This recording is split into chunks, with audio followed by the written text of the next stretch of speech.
일주일에 한 꼭지 쓰는 독서 모임이라는 제목으로 지금 3주차를 하고 있습니다.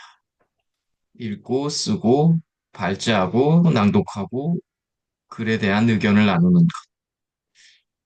네, 책은 우리가 지금 이 책으로 하고 있죠. 스토아적 삶의 권유다. 네. 혹시 들리시나요, 소장님? 네, 잘 들려요. 네네. 이 자기 절제와 간헐적 결핍이 주는 의외의 행복이라는 부제가 있는데, 부제하고 책하고 전혀 어울리지 않는 아마 이 편집자가 잘못 적은 것 같기도 하고, 자기 절제는 조금 동의가 되는데, 결핍? 이 책에 간헐적 결핍이 뭐 몇 번 나오긴 하는 것 같은데, 전혀 근데 이 내용하고 상관이 없는 것 같은데, 하여튼 부제가 이렇게 마르코스 바스케스가 지었는지, 편집자가 지었는지 모르겠지만, 저희네. 37페이지부터 오늘 49페이지까지, 예, 간단하게 발제를 하려고 해도 그냥 제가 내용이 너무 좋아가지고, 거의 다 내용을 다 삽입하는 것 같아서, 네, 빠르게 진행을 하겠습니다.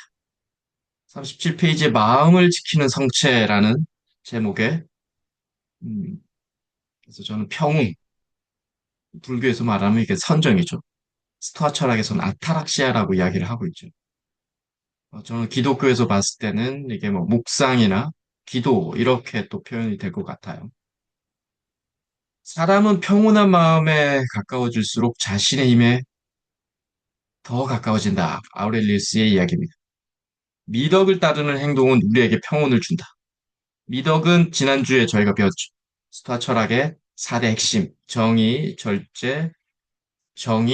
용기, 절제, 지혜. 아레테라고도 하죠. 선한 양심이 없는 평온함은 없다라고 세네카는 또 책에서 이야기를 하고 있고요. 평온한 마음을 갖지 않으면 악에 빠질 수도 있다고 여겼다. 그렇죠. 타락시아에서 벗어나는 것, 어떻게 보면 우리의 탐진치, 인간적 욕망이 올라오는 시작이죠. 그래서 기도할 때 가장 기독교에서는 편안하다고 하고, 불교에서는 선정에 들 때, 108배를 할 때 가장 편안하다고 하는 게 그런 얘기인 거죠. 평온한 마음이 깨지면 우리는 인간적인 탐진치가 올라오죠. 뭐 그게 잘못된 건 아니지만, 여하튼, 같은 얘기를 하고 있는 것 같고요. 38페이지에 그들은 좋은 삶이 감각보다 행동과 더 관련이 있음을 상기시켰다. 좋은 삶이라는 건 감각적인 게 아니라 우리가 행동하는 거에 더 관련이 있다라는 얘기고, 많은 사람은 자신의 모든 문제가 해결되면 이런 심리적 해탈 상태에 도달할 거라고 생각한다. 즉, 내면의 평온을 외부 장애물이 없는 상태와 연결한다. 하지만 그건 잘못된 생각이다. 문제는 우리 삶의 일부이기 때문에 그 문제를 해결하면 또 다른 문제가 나타나기 마련. 따라서 우리 삶의 목표는 모든 문제를 제거하는 게 아니라 문제가 있음에도 불구하고 올바르게 행동하고 마음의 평온을 유지하는 거다. 저는 이 문제는 우리 삶의 일부다, 우리 삶의 상수다라는 이 얘기가 좀 인사이트가 있죠. 우리는 뭔가 문제를 제거하려고 하지만 당연히 제거하는 게 또 우리 인간의 목표이기 때문에 해야 하지만 끊임없이 문제는 발굴된다라는 거, 생겨난다라는 얘기를 다시 한번 상기시켜 주셔서 좋았습니다. 아우렐리우스의 이야기죠. 격렬한 감정에서 좌지우지 되지 않는 마음은 성체이며 사람에게는 피난할 수 있는 곳보다 더 안전한 요새는 없다. 아우렐리우스는 이 황제이기 때문에 전쟁을 되게 많이 치렀어요. 그래서 전쟁터에서도 다른 한편에 엄청난 안온한 게 있다. 그게 어디냐? 마음이다라는 얘기를 하고 있죠. 근데 이런 아타락시아를 깨는 게 이 스토아 철학에서는 뭐냐? 정념이라고 하죠. 정념은 이렇게 이야기합니다. 뭐냐? 욕망이고 두려움이고 분노다. 이게 우리의 안온한 마음, 평온한 아타락시아를 깨는 거다. 욕망, 두려움, 분노. 에피텍토스가 하는 얘기, 우리에게 해를 끼치는 건 우리에게 일어난 일이 아니라 그 일에 대한 우리의 생각이다. 네. 그래서 정념은 이렇게 정의를 하고 있죠. 이 책에서는 이성을 허틀어뜨리고 미덕을 방해하는 비합리적이거나 과장된 감정.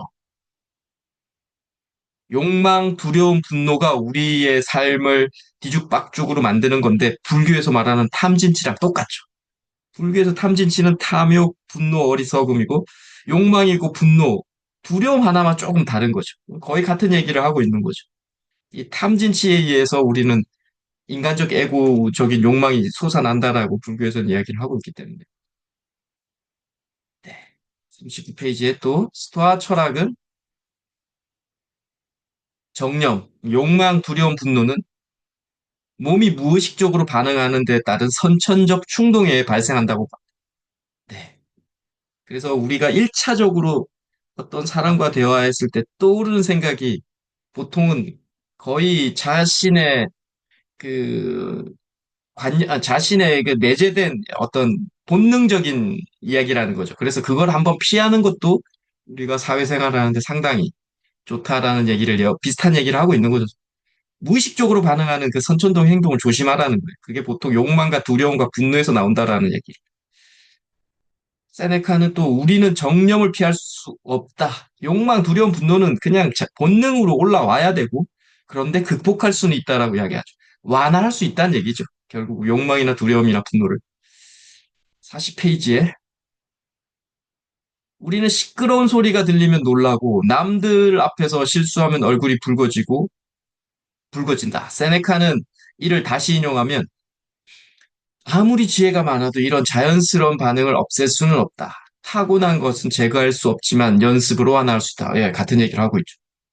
본능적으로 우리는 구취를 싫어하고요. 어떤 심한 악취가 나면 우리는 찡그리게 될 수밖에 없죠. 그 본능이죠. 시끄러운 소리가 들리면 놀라기도 하고. 예. 그런데 이런 것은 연습으로 완화할 수 있다라는 얘기죠.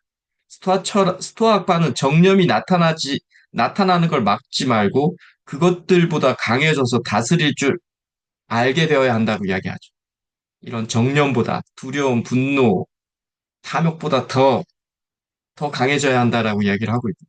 연습하다 보면 자신을 방해하는 부정적인 감정이 완화되고 빈도도 감소하는 걸 알게 된다라고 이야기를 하고 있습니다. 끊임없이 수련을 해야 한다는 얘기죠, 결국은. 40페이지에 제가 많은 내용을 인용했네요. 두려움이 위험한 상황으로부터 우리를 보호하기에 그 자체를 나쁘게 여기지 않았다는 거죠. 그렇죠. 두려움이 없으면 우리는 인간은 바로 죽을 거예요. 두려움이 있기 때문에 우리는 공부도 하게 되고 자동차를 피하게 되는 거죠. 배고픔을 느끼지 않는 아기는 생명의 위협을 받기 때문에 음식에 대한 욕구가 해롭다고 여기지 않는다는 거죠. 배고팠을 때 아이가 울어야죠. 그래야 우리는 아이한테 젖을 주죠. 하지만 우리를 끌고 가는 이런 자동적 반응이 종종 잘못될 수도 있음을 경고했다는 거죠. 두려움을 조절하지 않으면 생각이 마비되고 적절한 목표를 따라갈 수도 없다. 또 음식에 대한 욕구를 통제하지 않으면 건강을 잃게 된다. 그렇죠. 네. 두려움을 조절하지 않으면 그냥 온몸을 두려움으로 감싸면 우리는 어디 나가지도 못하게 되겠죠. 사회적 활동을 할 수가 없게 되겠죠. 그래서 적절하게 두려움도 조절해야 되고, 스토아파는 각 감정의 적합성과 강도를 분석하고 무의식적인 반응이 아닌 이성에 따라 반응하라고 조언한다는 거죠. 여기에 진짜 이 약간 두꺼운 글씨로 감정의 적합성과 강도라는 게 우리 마음에서 우리가 배우지 않아도 본능적으로 이렇게 알려주는 거죠. 우리는 심하게 화를 내는 것도 있지만 적절하게 화를 내는 그 강도를 조절할 줄 알죠. 이 사람한테는 이렇게 심하게 화를 내야 돼라는 그 강도를 조절할 줄 안다는 거죠. 그게 우리가 어디 뭐 도덕 선생님한테 배운 게 아니라는 거죠. 우리가 태어날 때부터 우리한테 체화되어 있는 그 마음 안에 있다라는 거죠. 네, 41페이지에 에우다이모니아 뭐 두 번째 시간에도 잠깐 언급했지만 선한 영혼. 이제 일반적인 자기계발서에서 행복이라는 단어로 표현을 하지만 선한 영혼이 더 맞는 거죠. 에우다이모니아 같은 스토아주의 목표는 타인에 대한 애정, 삶에 대한 감사 같은 긍정적 감정이 지배하는 마음을 유지하는 것. 결국은 타인에 대해서 애정하고 삶에 대해서 감사하는 게 우리가 행복하는 길이고 선한 영혼에 이르는 길이라는 거죠. 아리올리우스는 그래서 정념을 비우고 애정으로 채운다라는 얘기를 또 하고 있습니다. 41페이지 또 스토아파는 외적인 사실과 내적인 감정 사이에 신념이 있음을 떠올렸다. 진짜 네, 좋죠, 내용이.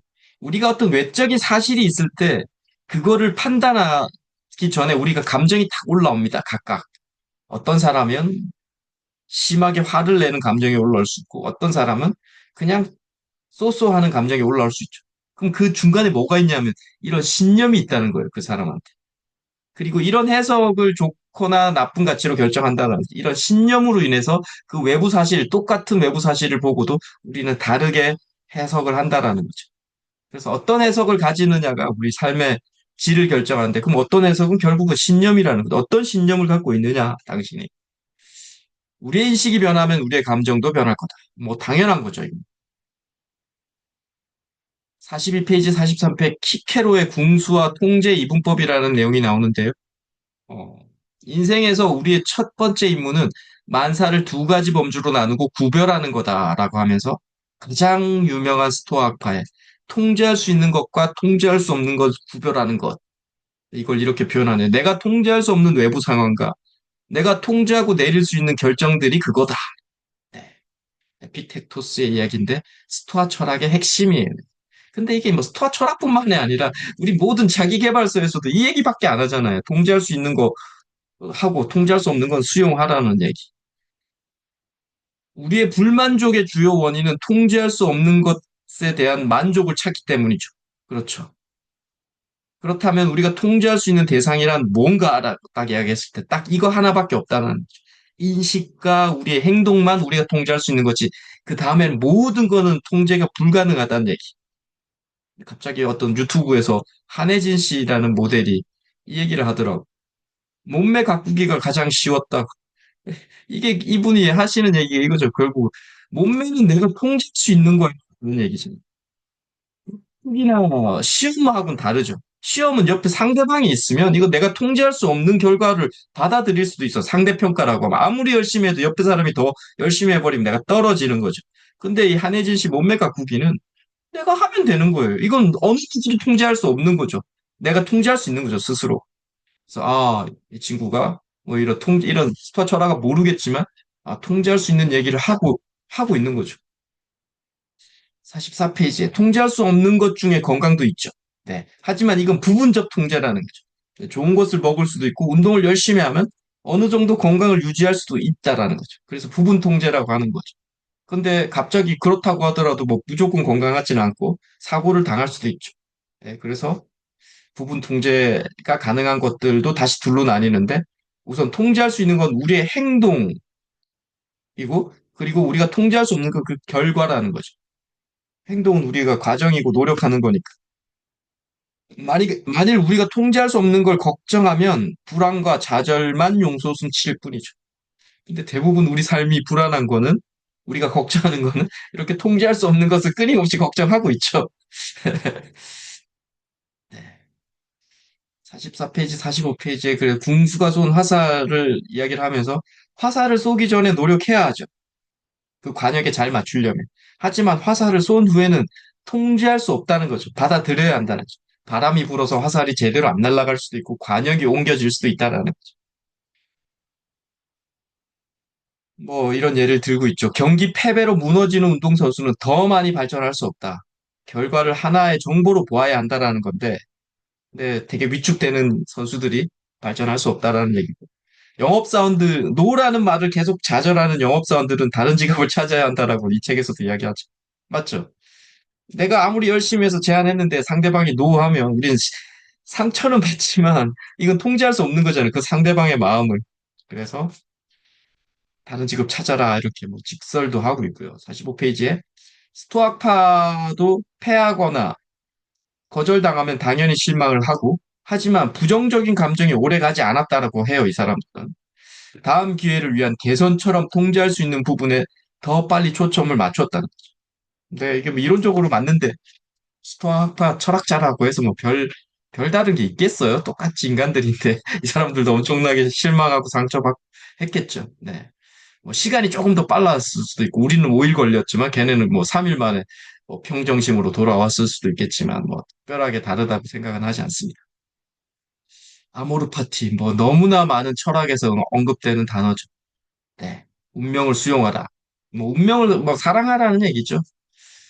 이게 스토아 철학 이후에 출연을 했죠. 니체가 이거를 되게 에, 강하게 이야기했던 사람이잖아요. 운명을 수용하라는 얘기. 에피텍토스가 이걸 이야기 이렇게 하죠. 당신이 원하는 대로 사건이 벌어지길 기대하지 말고 있는 그대로 일어나기를 바라도록 하라. 그러면 인생이 순조롭게 흘러갈 거다. 네.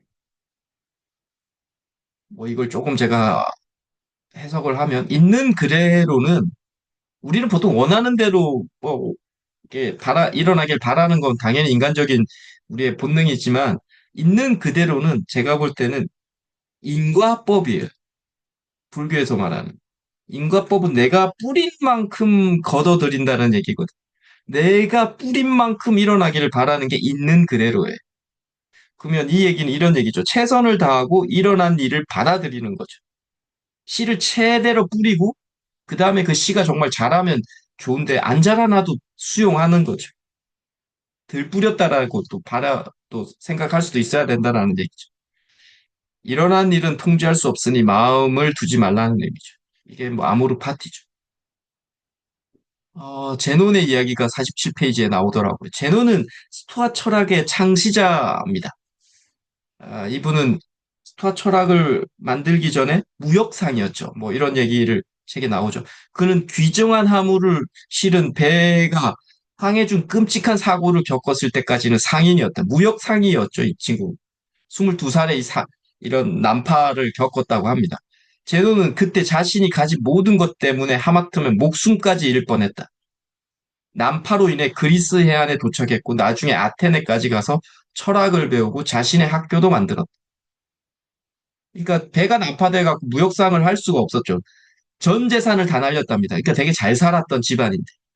그래서 그 그리스 안에서 할 수 있는 게 책을 보고 뭐 철학을 그때 공부했다는 거죠. 남피스 됐지 않았으면 이 친구 무역상이 됐겠죠. 끊임없이. 제논의 인생에서 가장 중요한 이 사건은 결국 제논을 망하게 했던 난파선이 없었다면 불가능했겠죠. 난파선이 있었기 때문에 제논은 스토아 철학의 창시자가 됐죠. 그러면서 제논이 이런 얘기를 했더라고. 난 난파선 덕분에 아주 호사스러운 여행을 했다. 다른 스토아 책에서는 이렇게 표현돼 있더라. 배는 난파했지만 항해는 성공적이었다라고. 표현들이 정말 다들 문학적이어서 저는 이런 문장을 한번 따라해봤죠. 난 수많은 거절 덕분에 아주 깊은 여행을 했다. 이렇게 제 스스로한테 한 문장을 제가 만들어 봤습니다. 아모르 파티는 운명을 받아들이는 것에 그치지 말고 그걸 존중하고 감사하라는 뜻이죠. 그냥 수용이 아니죠. 존중하고 감사하라는, 사랑해버리라는 것. 내가 장애자가 돼도 사랑해버리라는 아주 무서운 얘기인데 조금 더 깊이 들어가면 그 얘기밖에 답이 아닌 거라고 또 약간은 동의가 되죠. 네, 48페이지에 이런 얘기가 나옵니다. 수레 옆에서 걷고 가죽끈의 길이에 맞춰서 가는 길에 있는 모든 걸 탐색하기. 수레가 갈 때 따라가지 않으려고 온몸으로 저항하기. 그러니까 개를 이렇게 수레에 끌고 가는 이야기를 두 가지가 있다라는 거죠. 개는 둘 중 어떤 선택을 해도 목적지에 도착한다. 하지만 매우 다른 여행을 하게 될 거다. 첫 번째, 이렇게 순순히 잘 목끈을, 목끈에 맞춰서 가는 거는 선택하면 여행을 즐기면서 쾌적하고 차분한 시간을 그 개는 보내겠지만 따라가지 않고, 두 번째, 따라가지 않고 온몸으로 저항하면 고통과 좌절을 겪을 거라는 거죠. 이처럼 그 결정은 우리 손에 달렸다는 거죠. 그러면서 세네카의 이 한마디는 정말 가슴을 찌르죠. 운명은 자기를 받아들이는 사람을 인도하고 자기를 거부하는 사람을 질질 끌고 간다. 와, 역시 철학자들은 제가 볼 때 말장난 잘하는 친구들이에요. 내가 볼 때. 네. 질질 끌고 간다고 하니 우리는 운명을 수용해야 합니다. 사랑해야 하고. 네. 48페이지에 뭐 또, 그래서 수용은 이렇게 아모르 파티는 체념을 의미하지 않는 거라는 거죠. 어떤 분한테 제가 이런 얘기를 하니, 그럼 그냥 체념하고 그냥 아무 생각 없이 수동적으로 받아들이는 얘기냐라는 그 얘기를 아니다라고 여기 책에서도 한 번 더 이야기하죠. 우리 삶에서 일어나는 모두를 인정하고 분노나 화와 같은 정념에 사로잡히지 말라는 거예요. 두려움, 분노, 뭐 이런 탐진치에 사로잡히지 말라는 얘기. 벌어진 일을 한탄하기보다도 자기가 여기에서 가진 것을 가지고 최선을 다하라라는 얘기. 그게 수용이라는 거죠. 그게 불교에서 말하는 인욕이죠. 받아들이라는. 똑같은 얘기를 뭐 수용, 뭐 아타락시아 다 비슷비슷한 얘기들을 하고 있죠.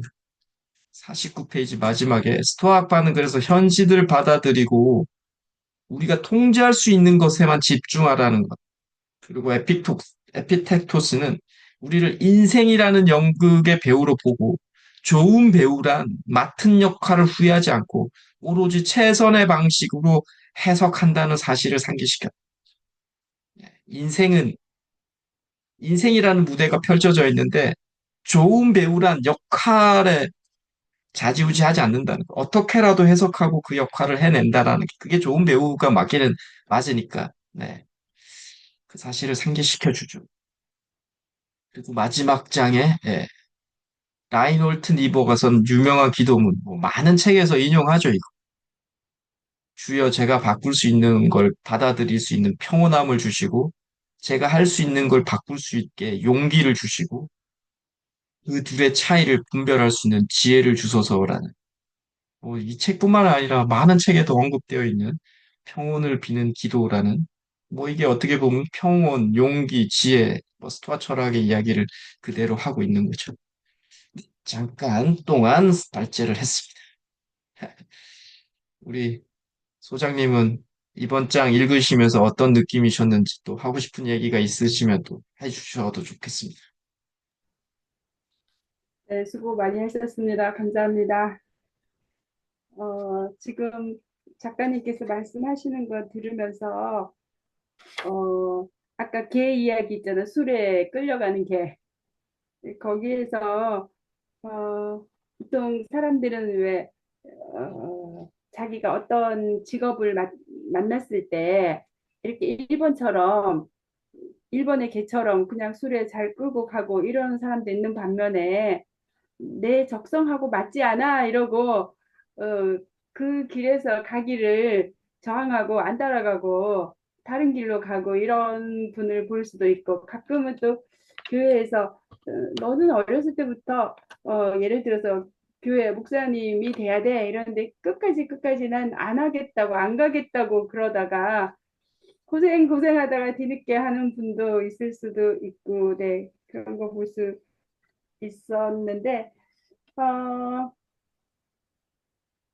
그런데 보통 용기가 없는 사람이라기보다는 일반 사람들은 그냥 자기가 주어진 그 삶을 그대로 일본의 수레 옆에 개처럼 잘 그냥 가는데 이렇게 수레가 갈 때 따라가지 않으려고 이렇게 온몸으로 저항하는 것이 본인은 힘들지만 그 사람은 또 그것을 자기의 운명이라고 보는 사람도 있다고 생각이 듭니다. 네. 그래서 평온을 비는 기도가 마지막에 이렇게 나와 있었는데 제가 지난주에도 말씀드렸는데 AA 그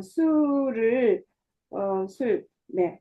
익명의 알코올 중독자들이 이렇게 그런 모임을 하면서 술을 끊기 위해서 내가 끊었던 그 경험을 옆에 사람한테 도와주고 하면서 같이 알코올 끊으려고 할 때 그때 평온을 비는 기도를 계속 했더라고요. 그래서 제가 이렇게 또 인터넷 찾아갖고 이렇게 책에 다 적었어요. 앞에서 다 적었는데 다 읽고 마지막에 우리 책에 있다는 거 생각을 못하고 저번에 읽었던 부분인데도 기억 못하고 49쪽에 마지막에 있는 걸 또 인터넷에 찾아서 일부러 컴퓨터 켜가지고 네 그렇게 했는데 제가 요즘 교회에서 읽고 있는 시편 성경에서 보면 그런 비슷한 말씀이 있었어요.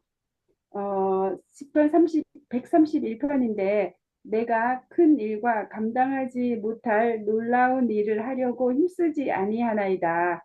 이 말씀이 내가 받아들일 수 없는 거는 안 받아들이고 받아들일 수 있는 거 받아들이게 하는 또 안 그러면 통제할 수 없는 거 통제할 수 있는 거 이렇게 구분할 수 있는 지혜를 달라는 이런 말씀과 아까 불교 또 뭐 다 비슷한 말이 있습니다 하는 것처럼 말만 조금 바꾸어서 같은 맥락이다 이런 생각도 했습니다. 네. 그리고 모델 한혜진 씨가 몸매 가꾸기가 가장 쉬웠어요. 그런데 우리는 먹는 거 통제하고 몸매 가꾸기가 어려운데 이분은 또 역시 모델이어서 자기 직업과 관련해서 몸매 가꾸는 게 또 쉬웠구나. 또 저희는 공부가 가장 쉬웠어요. 또 이렇게 말하는 사람들도 있잖아요. 그래서 각자 저마다 느끼는 게 다르구나 이런 생각도 했습니다.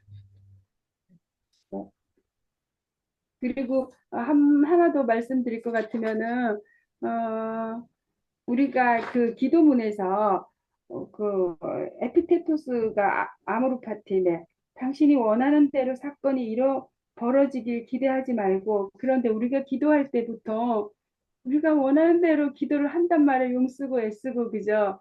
내가 내 기도가 이루어지지 않았다고 실망하고 그러는데 좀 더 기다려 보면 기도가 이루어지지 않았던 게 기도의 응답인데 네, 그래서 기도할 때 예수님처럼 아버지 뜻대로 내 뜻이 아니라 이런 말씀도 또 이것도 내가 원하는 대로 사건이 또 벌어지길 기대하지 말고 있는 그대로 일어나기를 바라도록 하라.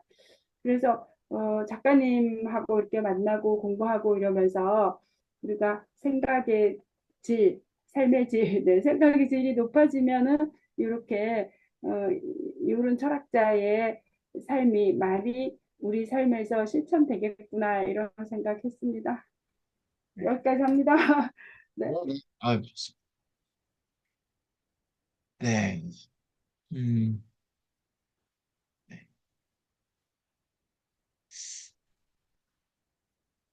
여하튼 뭐 저도 읽으면서 뭐 버릴 내용이 별로 없는 것 같아서 너무 잘 재미나게 뭐 재미나기라기보다도 뭐 너무 가슴에 와닿게 많이 읽었던 것 같고요. 네. 그 작가님께서 지난주에 몸이 많이 아팠을 때의 그 상황에 대해서 쓴 글을 보면 결국은 긍정이었잖아요.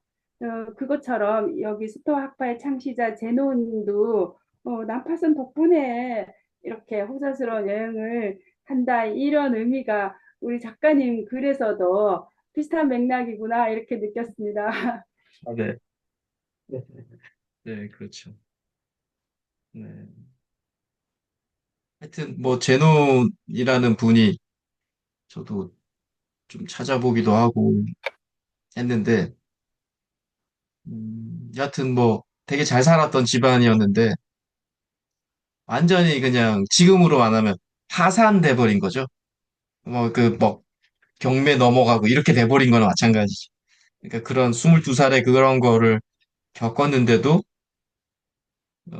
뭐 겪고 이제 자기가 더 이상 할 수 없으니까 이제 책 찾아보고 이러다 보니까 이제 이스토아 철학을 창시했다고나 하는 내용이 잠깐 나오더라고요. 그래서 야, 참 22살에 그렇죠. 참 대단한 그때부터 시작해서 뭐 끊임없이 공부하는 삶을 살았겠지만 여하튼 예. 말이 정말 멋지죠. 난 난파선 덕분에 아주 호사스러운 여행을 했다. 이 표현도 좋지만 배는 난파했지만 항해는 성공적이었다. 뭐 같은 음, 아마 그리스어나 이거를 번역자가 조금씩 다르게 해석했을 것 같은데 여하튼 둘 다 표현이 참 멋지다라는 네, 좋습니다. 그래서 또 성경 말씀하고 연결이 되는데요. 사도 바울이 고난이 내게 유익이다 이렇게 하신 말씀이 유명한데 우리는 고난을 싫어하는데도 영웅들을 보면은 그 다 고난을 거쳐서 영웅이 되고 고난을 통해서 멋진 이제 이 제논 이런 분처럼 그래서 고난을 잘 통과했을 때 선물이 주어진다 이런 생각도 합니다. 그렇죠, 그렇죠. 맞습니다. 네. 결국은 뭐 같은 얘기죠. 고난이 없이 뭔가 이룰 수도 없고, 뭐 작은 운전면허증 하나를 따려고 해도 우리는 고난이 닥치잖아요. 네, 운전면허 시험을 공부를 하려고 해도. 네. 그러니까 결국은 그게 다 양면으로 같이 가는 것 같고, 그거를 받아들이고 수용했을 때, 결과에 대한 기대를 할 수 있는 거지.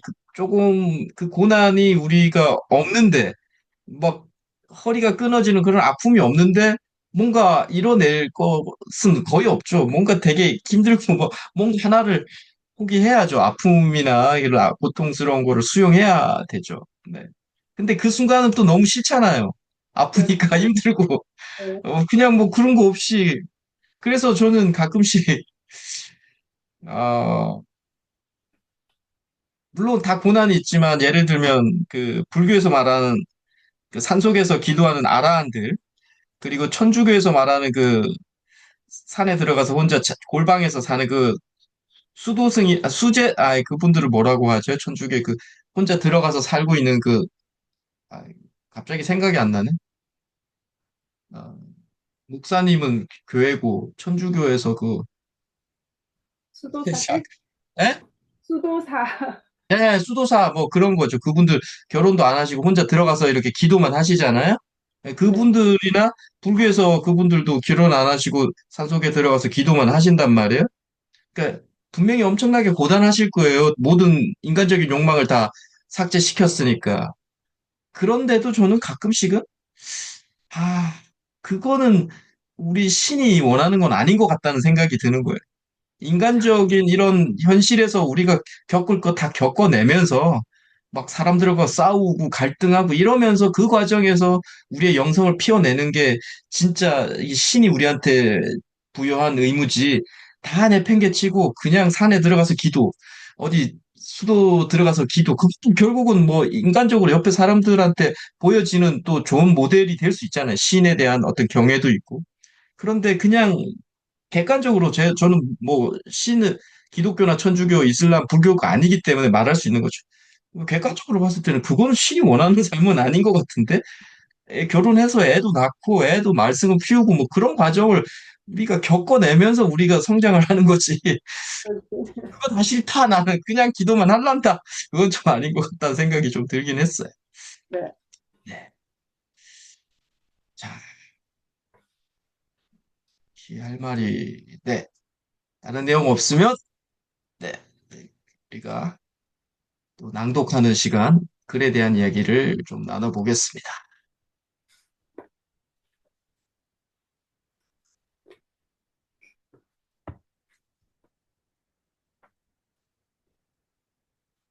보이시나요?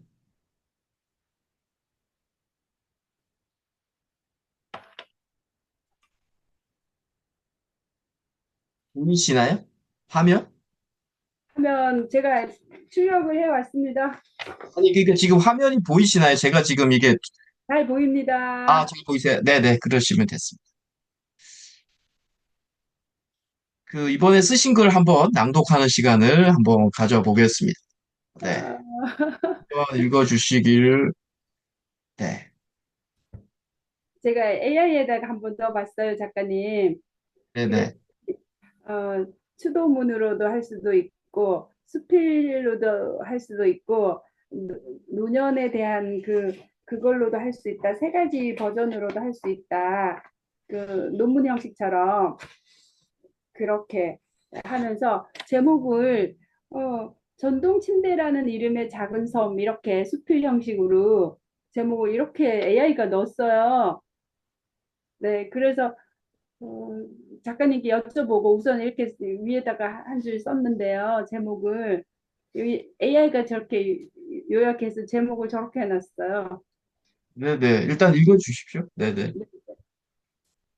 아, 전동 침대는 삶의 제목부터 노년의 가치와 의미를 부여하는 전동 침대. 전동 제목이 더 침대. 나아요. 네? 이거보다. 밑에 게 제목은 낫다고요? 이거보다 이게 더 네. 낫다고. 네. 예. 전동 침대라는 이름의 작은 섬. 전동 침대는 삶의 영역을 침대 넓이만큼으로 축소하는 섬 같았다. 그 많던 자유를 단 하나의 작은 침대 공간으로 제한시키는 슬픔인 줄 알았다. 어머니는 95해가 넘도록 흙에서 씨를 뿌리고 거두는 부지런한 삶을 사셨다. 그런 삶의 증거로 새까만 손톱과 굵은 손마디, 거친 손과 뭉뚝한 발은 굽은 허리만큼 떳떳한 삶의 아름다운 흔적이었다. 시몬 드 보바르는 노년의 존엄한 삶에 대하여 다음과 같이 말한다. 인간은 자기 삶에 어떤 의미를 부여하고자 한다. 노년의 의미와 가치를 정의하는 것은 다른 사람이 아닌 자기 자신에 의해 이루어져야 한다는 것이다. 어머니는 요양병원에 잠시 입원하시는 것에 대해서도 매우 서운하게 생각하셨다. 인생이라는 드라마의 마지막까지 내가 살았던 집에서 살고 싶어 하는 것이 대부분의 노년기를 보내고 있는 분들의 욕구일 것이다. 어머니가 그 꿈을 이룰 수 있었던 것은 어떤 보험보다 더 든든한 자녀들이 있었기 때문이다. 그 중에서 큰딸은 효녀 중에 효녀이다. 온 동네가 다 아는 사실이다. 전동 침대에 갇힌 어머니를 3년 6개월 동안이나 잘 모셨다. 주말에는 나머지 오남매가 당번을 정하여 어머니를 보살폈다. 그동안 어머니가 자녀들에게 베푸신 사랑과 정성을 마지막으로 더 나누어 주시는 아름다운 동행의 시간이었다. 주, 누구 오가 큰딸 이름만 줄곧 부르셨다. 마치 어린아이가 주 양육자인 엄마의 도움이 필요할 때 외치는 소리 같았다. 달려가 보면 나 소변 보고 싶다 하시며 기저귀 차는 것 대신 이동 변기를 찾으셨다. 기저귀를 차는 퇴행은 받아들이기 어려워하셨다. 평생 돌봄을 베풀어 주셨던 주체적인 삶에서 돌봄을 받는 객체가 되셨다. 어머니의 삶은 전동 침대에 아주 묶여버렸지만 동기들을 더 단단히 묶어주는 사랑의 끈이 되었다. 음식 솜씨 좋은 식구들이 만들어 온 여러 가지 죽과 반찬들은 시원한 김치 냉장고에 가득 들어 있었다. 방문 요양 보호사분도 매일 와서 말벗이 되어 주었다. 104세 이웃 할머니도 찾아오셨다. 전동 침대 위에서 어머니는 세상을 읽으셨다. 냉이와 쪽파, 쑥도 다듬기 위해서라면 읽으시던 책을 탁 하고 덮으시는 소리는 컸다. 그만큼 평생 사셨던 익숙한 일거리였다. 어머니가 건강이 약해지셨을 때 창가에 쳐둔 병풍과 커튼을 걷고 닫힌 창문을 열었다. 전동 침대 위에서도 창밖을 보실 수 있도록 했다. 동네를 보고 집 앞 문전 옥답도 눈으로 보셨다. 파란 하늘과 구름을 보셨다. 나뭇잎을 흔드는 바람도 날아가는 새도 직접 볼 수 있었다. 농사 안 짓는다고 비워둔 마당 텃밭에 한 바가지 불린 서리태 콩을 늦었지만 심었다. 콩잎이 초록색으로 자라나면서 어머니 건강도 차츰 회복되었다. 풋콩을 까는 일거리를 어머니도 하실 수 있도록 일거리를 제공했다. 그 애는 덕분에 맛있는 풋콩을 엄청 나눠 먹었다. 텃밭에 고구마도 8고랑을 심었다. 고구마 순이 자라나는 것을 보실 수 있도록 했다. 옥수수도 심었다. 마당 텃밭에서 푸르게 자라는 곡식들을 보며 어머니 건강도 몰라보게 좋아지셨다. 2021년 5월에 가족 카톡방에 있는 내용을 보면 어머니께서 얼마나 책 읽기를 좋아하시는지를 알 수 있다. 돌봄을 도맡아 하던 큰딸이 보낸 문자 내용을 보면 재미있다. 아침 8시부터 낮 12시 30분 지금까지 책 보고 계셔요. 큰 사이 왈 오빠들이 엄마 닮아서 공부를 잘 했나 보네요. 딸들은 아버지 닮았나 봐요. 하는 내용의 답을 한 막내딸은 아버지를 닮아서 공부는 시원찮아도 자기 할 일은 잘 하죠. 했다. 이어서 셋째 아드님 말 딸들이 아들들보다 더 마음이 따뜻하고 아름다운 것 같다. 그것은 인격이 더 훌륭하다는 뜻. 어머니 간병을 잘하는 딸들을 칭찬하는 가족 사랑을 볼 수 있는 장면이었다. 2003년 5월 심장마비로 99살에 돌아가시기 일주일 전 입원해 계실 때다. 구토증이 있으신데도 책을 읽는 모습을 본 앞 침대 아줌마가 답답해 보이셨는지 아픈 사람이 왜 책을 읽냐고 하실 정도로 책을 통해 치료받고 위로받았던 어머니이셨다. 어머니가 이른이 되셨을 때 하시던 말씀이 기억난다. 아직도 마음은 청춘인데 벌써 70이라는 내 나이가 믿어지지 않는다며 웃으셨다. 시골에서 평생 농사 지으셨지만 어릴 때 배우고 싶던 피아노가 배우고 싶다고 하시거나 컴퓨터도 배우고 싶다는 욕구를 보이셨다. 전동 침대에 갇힌 몸이 되셨지만 정신만은 또렷하셨다. 증손주들이 시골에 내려올 때마다 반복해서 물으셨다. 너는 몇 학년이냐? 5학년이요. 라는 대답을 들으시고 나는 술 드시는 아버지 때문에 초등학교 5학년 다니다가 못 다녔다. 니들은 열심히 공부해라 하며 공부에 대한 미련을 버리지 못하셨다. 지금이라도 다리가 아프지 않다면 학교에 다니시겠다고 했다. 막내 며느리인 나에게 너는 참 좋겠다. 네가 하고 싶은 공부 다 했으니 아버지가 살아 계셨더라면 얼마나 좋아하셨을까. 부럽다고 하셨다. 어머니, 제가 뭘 부러우세요? 어머니는 자녀들을 훌륭하게 잘 가르치신 것만으로도 충분하시잖아요. 장한 어머니 상도 받으셨고요. 이제 어머니가 누워 계셨던 전동 침대는 없어졌다. 안방으로 가 있던 원래 사용하시던 침대가 제자리에 다시 와 있다. 덕장 속 그 많던 옷들과 이불도 정리되어 텅 비어 있다. 너무 아프다. 아버지 있는 곳에 빨리 가고 싶다. 하나님은 왜 나를 빨리 안 데리고 가시냐며 고통을 호소하시던 목소리가 들려오는 듯 했다. 아픔은 그 누구도 대신할 수 없는 각자의 몫이다. 인생은 고통과 슬픔으로 가득 차 있다. 날아가듯 인생은 빨리 지나간다. 10편 90편 10절 말씀. 거실에서 어머니가 바느질 하시던 재봉틀도 사라졌다. 손녀들 옷도 재봉틀로 만들어 주셨다. 부엌에 수저통, 생선구이, 전기 그릴 등 정리하고 나니 집은 모델하우스처럼 깔끔하고 넓어졌다. 노년의 존엄한 삶을 침해하는 전동 침대인 줄 알았다. 우리가 부여하는 가치에 따라 달라질 수 있다. 삶을 송두리째 묶어버리는 부정적인 의미만은 아닐 것이다. 어머니의 노년을 훌륭하게 마무리해 주었던 전동 침대다. 100세의 삶을 채우지는 못하셨을지라도 어머니라는 거룩한 존재를 통해 동기간 끈끈한 정을 빛나게 해 주었다. 어머니의 인생은 빠르게 지나가고 전동 침대는 사라졌다. 전동 침대는 가족을 사랑으로 묶고 노년의 가치와 의미를 부여하는 작은 컵이다. 네네. 잘 읽으셨고, 하여튼 글이 너무 좋아가지고 제가 딱 보자마자, 글이 확실히 좋다라는 생각이 많이 들었고요. 네. 작가님 음, 덕분입니다. 감사합니다. 아니요. 뭐 제가 처음에도 말씀드렸다시피 소장님이 글 쓰는 거는 별 문제가 안 되는데 그냥 조금 소재가 불명확하다 보니까 약간 이리 흔들 저리 흔들 하는 글들이 되게 많았는데 그 전동 침대라는 하나의 소재가 딱 좀 집약이 되니까 이제 그렇게 흔들리는 게 뭐 거의 뭐 중간중간에 조금은 있지만 그건 나중에 좀 또 필요 없는 부분은 태고하실 때 빼면 되니까 지금은 이 전동 침대 안에서 글이 움직인다는 게 느껴지니까 확실히 좀 더 집중력이 생기고 조금 더, 네, 아무래도 조금 더 잘 보이게 되죠. 뭐 그냥 이렇게 막 저도 어차피 독자이기 때문에 독자들이 글을 읽다 보면 다른 생각으로 날아갑니다.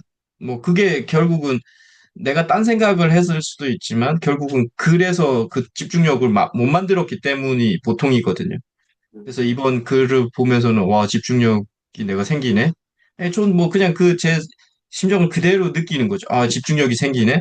아, 소재가 명료해졌다라고 딱 느꼈기 때문에 이렇게 글 쓰시면 뭐 충분히 좋고 출판사한테 한번 뭐 충분히 어필해도 출판사도 쉽게 거절을 못할 수도 있겠다는 이런 생각도 많이 들었고요. 네, 그래서 너무 많이 좋아지셔서 근데 여하튼 그래도 이 안에서 좀 이렇게 읽다 보면 막 이렇게 날아가는 것들이 있어요. 그런 것들은 뭐 전동 침대라는 얘기에서 조금 벗어났다고 싶은 거는 나중에 삭제시켜야 되는 거예요. 여기서. 네. 네. 전동 침대 어머니의 제가 볼 때는 전동 침대라는 게 이것만으로도 그 어머님이 마지막에 살아계실 2, 3년 동안의 그 그림이 딱 그려지거든요. 그러니까 그 과정에서 발생했었는데 지금은 그게 돌아가시고 나니까 없어진 게 그게 딱 그려졌거든요. 그 위에 것은 좀 날리셔도 되는 거예요. 예를 들면 뭐 어머님 얘기 아닌 뭐 가족들 사랑 이런 얘기들 있잖아요. 우리 뭐 동기 간의 사랑 이런 그 중간중간에 좀 있었어요. 뭐 그런 뭐 속 얘기라든지 뭐 그런 얘기들도 좀 더 줄일 수도 있는 거고 약간은 뭐 그런 것들이 있는 거죠. 예. 그러니까 집중력을 흐트릴 수 있는 내용들이 있으면 나중에는 태굴 때 한 줄로 요약한다든지 아니면 좀 뺀다든지 하면서 전동 침대, 어머니가 전동 침대에 모여있던 3년, 그리고 없어진 지금의 그 회상, 그 느낌, 허전함. 그런데 그분을 통해서 우리가 되게 열심히 살고 사랑하는 이 가족 간의 끈끈한 정이 만들어졌다. 뭐 이런 뉘앙스로 이야기가 되기 때문에 네, 충분히 너무 네, 재미나게 집중력 있게 잘 읽었습니다. 네, 감사합니다. 네, 이렇게 짧게, 짧게 써야지 이런 생각하면서도 자꾸 짧게 쓴 게 이렇게 돼서, 네, 이거 짧게 안 쓰셔도 되죠. 초고시니까 이렇게 네, 썼다가 나중에 뭐 한 달이나 두 달 뒤에 다시 읽으시면서 여기서 빼야지라고 생각하시고 이제 접근하시면 되는 거죠. 네, 무조건 빼실 건 빼셔야 돼요. 또 늘리면 안 돼요. 일단 네. 글은 그래서 많이 써서 삭제시키는 게 제가 태고라고 수업 때도 계속 말씀드려요. 짧게 쓰고 태고 때 늘릴 필요도 있는 게 있어요. 너무 글이 짧거나 내가 다 표현하지 못한 게 있네 하고. 그런데 보통은 줄여놔야 집중력이 더 생겨요. 제가 볼 때 시가 살아남았던 이유는 짧기 때문에 살아남았어요. 아, 시가 짧잖아요. 근데 그렇기 때문에 우리의 독자들이 머릿속에 상상하는 영역이 더 넓어지는 거죠. 왜 그 몇 단어로 우리가 그 안의 내용을 상상하기 때문에. 네, 저는 그렇게 판단합니다. 그건 뭐 제 주관적인 해석이죠. 그래서 짧으면 짧을수록 근데 그 안에 뭐 너무나 많은 인사이트가 있으면 좋지만 뭐 그냥 뭐 아무 느낌 없이 짧은 건 아니죠. 약간 좀 안에 줄여놨는데 그 안에 상황이 그려지는 느낌. 지금 이 상황에서는 요거 하나만으로도 그려졌어요, 저는. 아, 돌아가시기 몇 년 전 동안, 3년 동안 계셨겠구나. 왜냐하면 이런 경험은 누구나 공감할 수 있는 경험이거든. 누구나 부모님 돌아가시기 전에 이런 비슷한 경험은 하셨을 거니까, 다들. 꼭 전동 침대는 아니더라도. 예. 이렇게 하시면 될 것 같습니다. 다음 주에도 만약에 제가 이번에는 뭐 지정은 안 하겠지만 소장님이 뭐 꼭 이거 안에 하나에 이렇게 소재, 정돈 침대도 뭐 또 있을 거잖아요. 지금 이제 한번 이 경험을 하셨으니까 그런 걸 가지고 한번 딱 소재를 명료하게 해서 한번 써보시는 거죠. 뭐 어머님이 해줬던 뭐 된장국도 좋을 수도 있고요. 뭐 그 어머님 관련 아니더라도 뭐 하나 딱 그냥 그 하나 뭐 책상, 낡은 책상이라든지 뭐 여하튼 뭐 가족의 끈끈한 사랑을 느꼈던 어떤 대상이 딱 하나 있으면 좋죠. 이것죠.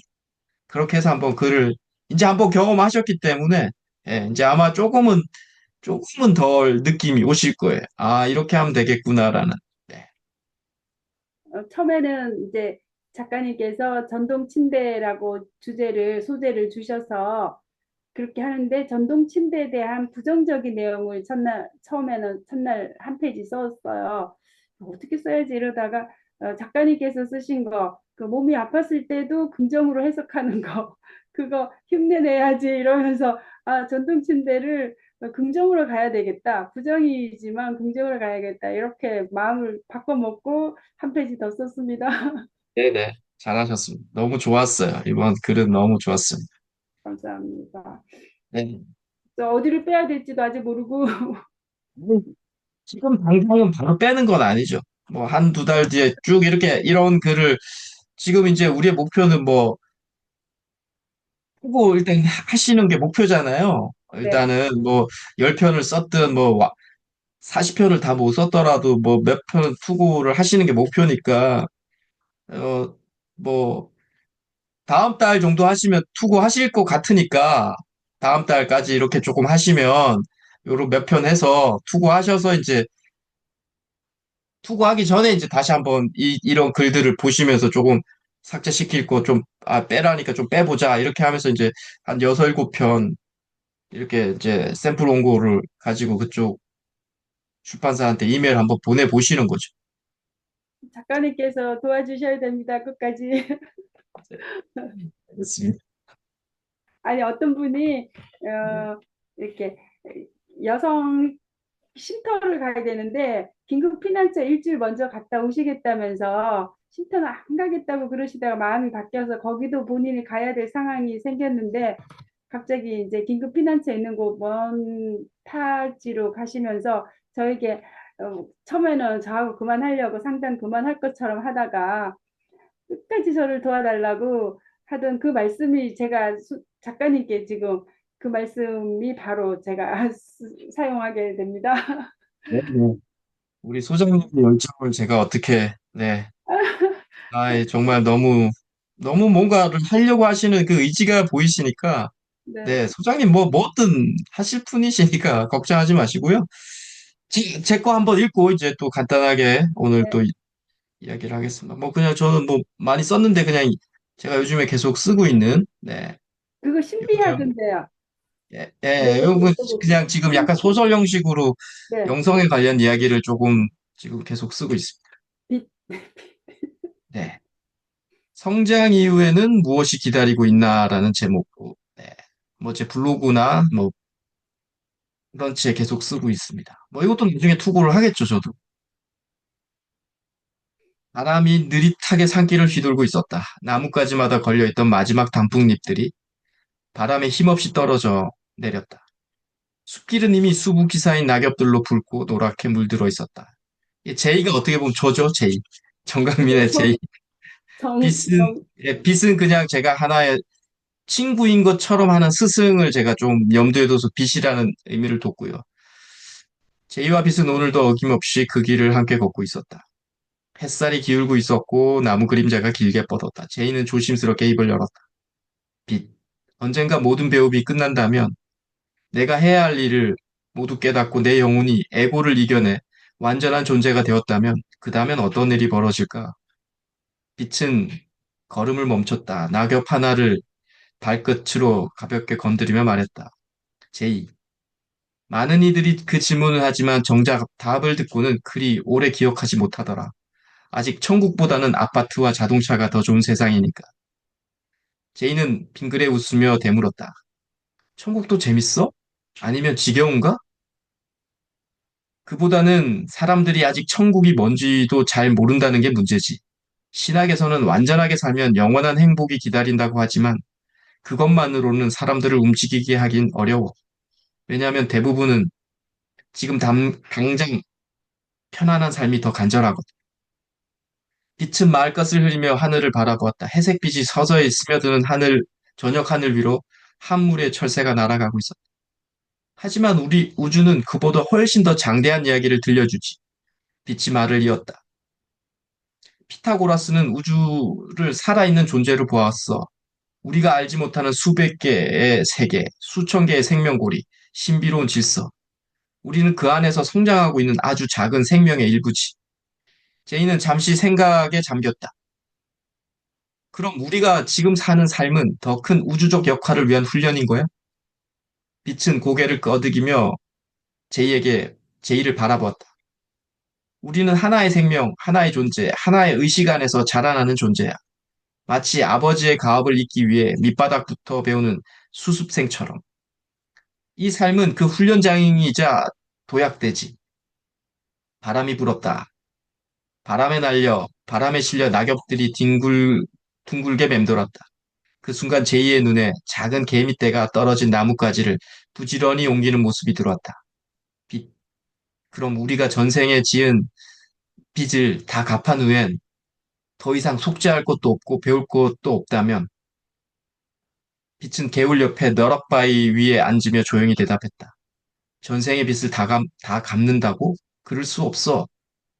지금 너와 내가 주고받는 대화에서 우린 업을 짓고 있는데 한 생각을 내도 그 순간 업이 생기는데 어떻게 모든 업을 다 갚을 수 있다는 거야.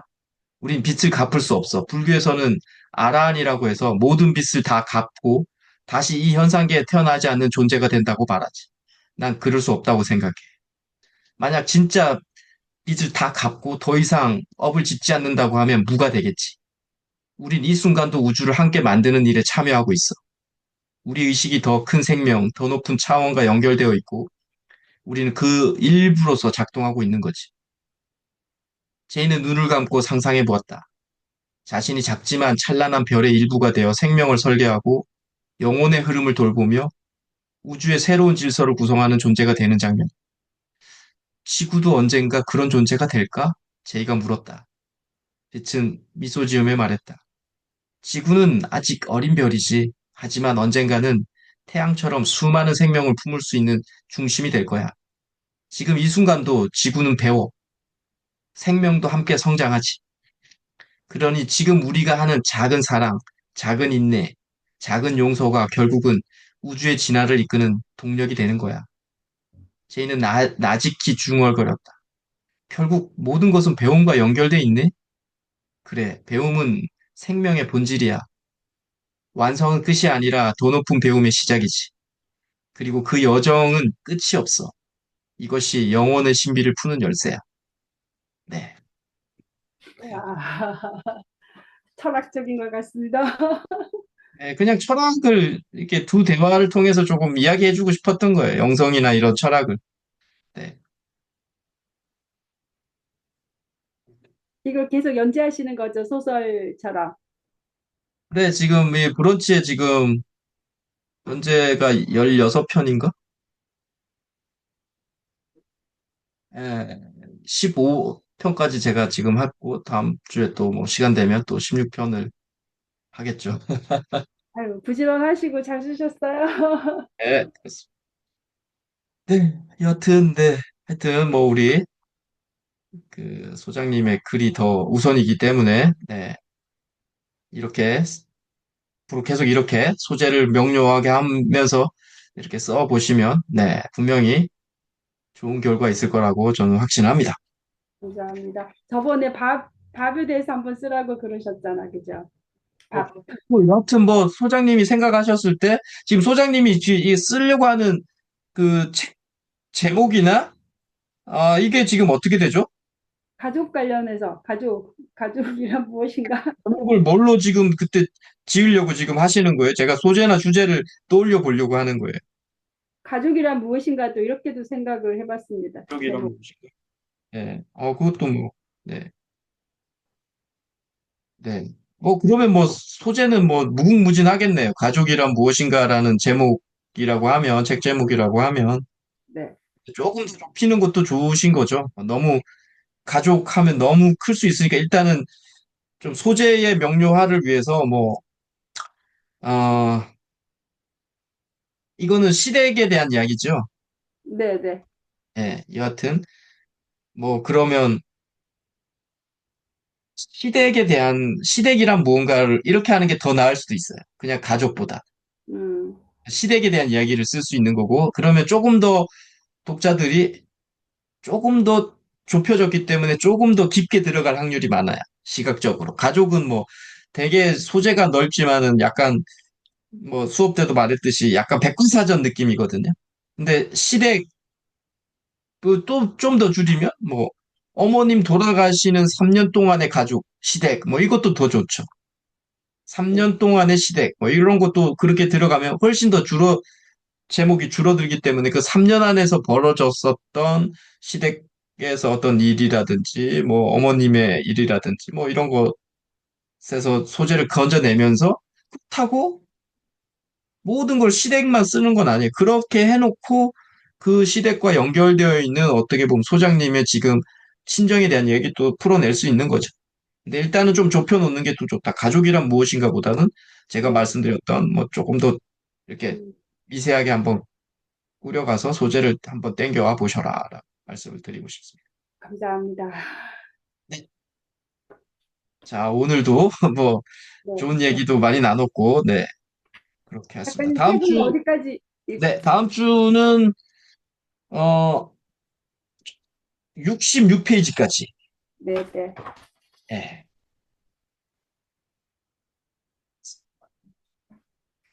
그렇게 하겠습니다. 감사합니다. 네, 감사하고요. 다음 주에 뵙겠습니다. 감사합니다. 주말 잘 보내시고요. 네, 감사합니다. 네. 네.